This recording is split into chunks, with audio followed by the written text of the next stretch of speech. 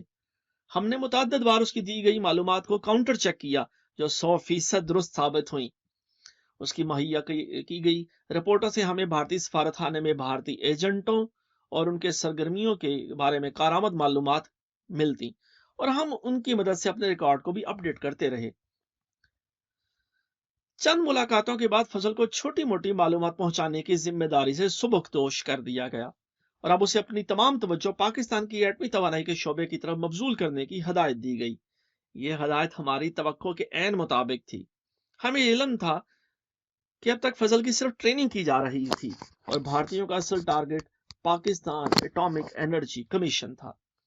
معمول کا کھیل جاری تھا کہ ایک روز ہمارے ادارے میں اعلیٰ سطح پر یہ فیصلہ کیا گیا کہ اس سلسلے میں مزید پیش رفت خطرناک ہو سکتی ہے، اور اب ہمیں مزید رسک نہیں لینا چاہیے۔